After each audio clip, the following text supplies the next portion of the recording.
Welcome to your Barbados Today Evening News Update. Thanks for joining us. I'm Fernella Wedderburn. The Environmental Health Division today closed the food court at Sheraton Mall. In a statement, the Ministry of Health said that environmental health officials have been inspecting the food outlets since September 4, and they found several conditions which were in violation of Health Services food hygiene regulations.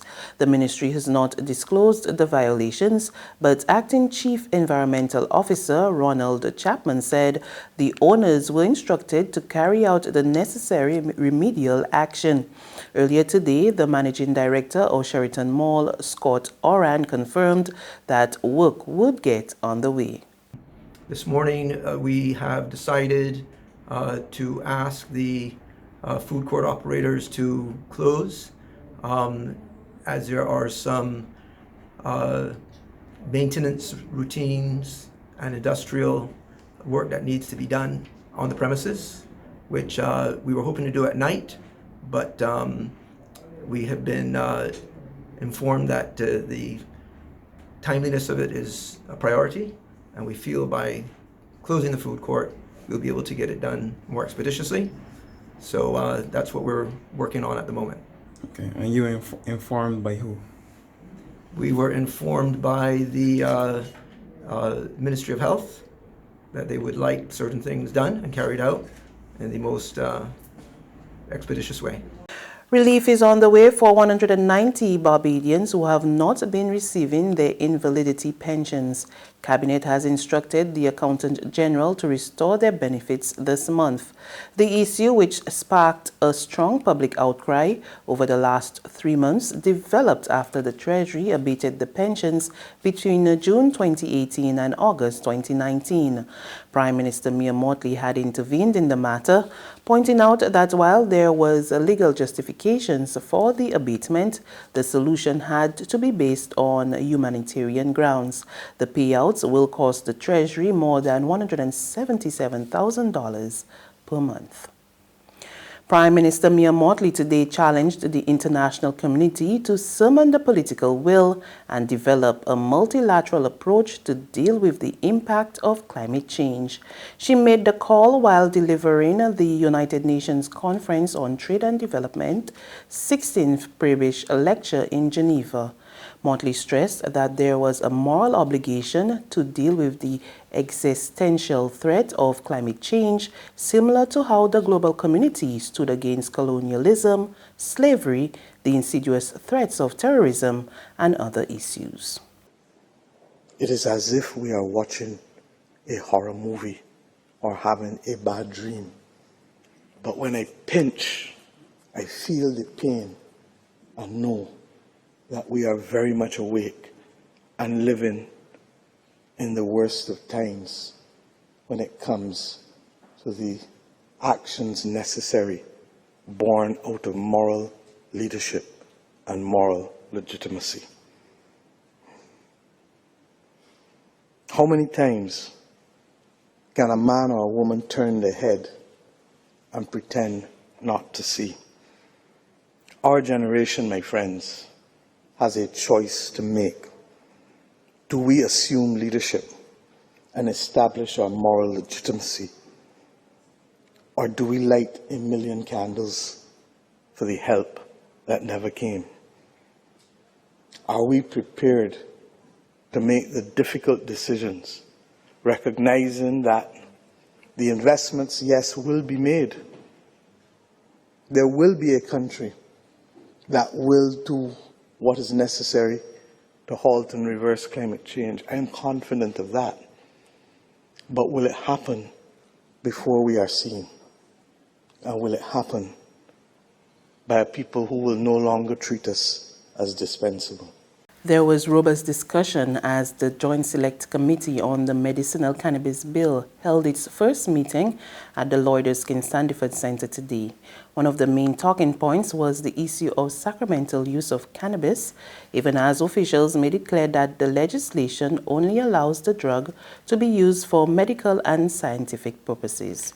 In a well-laid-out presentation, President of the African Heritage Foundation, Paul Ras Simbarok, however, stressed that government should first consider the use of cannabis in its indigenous form before looking at its medical benefits. He said sacramental use was central to the Rastafarian movement. Sacramental really speaks to the meditational use of the plant. There are hundreds of plants within spiritual and religious orders, movements that are used for what we call bridging the gap between this particular space and another space. And again, this juxtaposes Western Christianity, Western religion to African religious practices. Right? So it is not, for us, it is not only cannabis. There are races that use mushrooms, we fast. There are many different modalities and mediums by which we use to attain. I myself, within the order of the Nyabingi, I play a drum that is called the Kete drum. Herb is very important for me, right? As I access my deity and I play it through the drum in harmony with the chants and the dances, and so it is a part that is not recreational. However, Attorney General Dale Marshall made it clear that Barbados was a signatory to the Single Convention on Narcotic Drugs, which allows for the use of what would normally be illegal drugs to be used either for medical or scientific purposes. Under the treaty obligation, the use of cannabis is permitted for medicinal and scientific purposes, not sacramental purposes.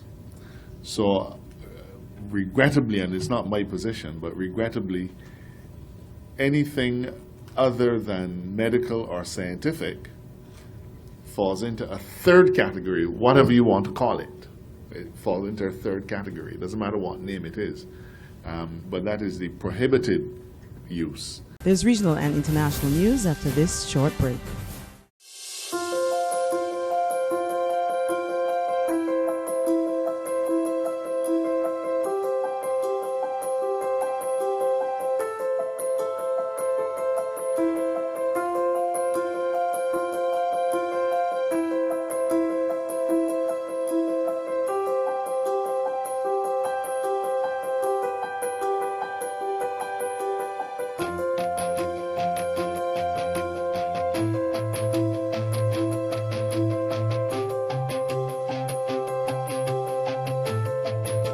Barbados Today, news you can trust. To regional news now in Trinidad and Tobago, Member of Parliament for Port of Spain South, Marlene MacDonald, didn't need a wheelchair when she made her first appearance in the Port of Spain Magistrates Court, charged with multiple criminal offences. MacDonald, who is on $2 million bail, appeared with her co-accused, including common law husband Michael Carew. More in this report from TTT News. Chief Magistrate Maria Busby Earl-Carroll read the charges to the government MP after the prosecution was given 3 months to compile statements from witnesses. George Busby, who represented the prosecution, could not tell the court how long they would need to complete the documents for the 40-plus statements from 30-plus witnesses. The Chief Magistrate granted the request of 3 months, but Attorney Pamela Elder suggested to the court November 4th is a good day to return, as they can start with the completed documents on hand instead of waiting for all the documents to be completed. Attorney Busby said he thought today was just a mentioned date and didn't have the necessary details about the statements. The former minister, who was charged along with her husband and 3 others, was surrounded by her supporters as she exited the Port of Spain 8th Magistrates Court. Disappointing how the evidence of the case started in this first morning. I seen win, win, win, win. Mr. Babulal said Ms. MacDonald is in high spirits and is doing quite well. They will return to court on November 4th. On the international scene, U.S. President Donald Trump fired his hard-line national security advisor John Bolton, saying he disagreed strongly with him. But Bolton insisted he had quit and vowed to have his say in due course. More in this CNN report. For John Bolton, the firing came via Twitter. As President Trump announced today, he informed his national security advisor his services are no longer needed at the White House. But in a surreal moment 12 minutes later, Bolton denied he was fired, tweeting, "I offered to resign last night and President Trump said, let's talk tomorrow." Bolton was seen by CNN cameras outside the West Wing this morning, after sources said he got into a bitter disagreement with Trump the night before. The alternative was the White House, and you wouldn't have been happy with that either. They argued over the president's decision to host Taliban leaders at Camp David, a meeting Trump later canceled. John Bolton's priorities and policies just don't line up with the president's. Bolton's pushback to inviting the Taliban on U.S. soil and allegedly telling reporters about his feelings after may have been the last straw, with one source telling CNN the leaking is what got him. But in recent weeks, Bolton had found himself isolated from the president, iced out by the chief of staff, and barely speaking to the Secretary of State. There were many times Ambassador Bolton and I disagreed, that's to be sure. Bolton was scheduled to be at this afternoon's briefing alongside Mike Pompeo and Steven Mnuchin. The president's view of the Iraq war and Ambassador Bolton's was very different. But after the president's tweet, a White House official said Bolton is no longer in the building. And that's news, but for the very latest, visit our website at www.barbadostoday.bb. You can also subscribe to our e-paper, email updates, or like us on Facebook, and sign up for our breaking news alerts via WhatsApp. We're also on Izumi Media in bus terminals, as well as screenplay at supermarkets and gas stations near you. And you can also hear us on Mix 96.9 FM and Capital Media HD 99.3 FM. I'm Fernella Wedderburn. Good evening.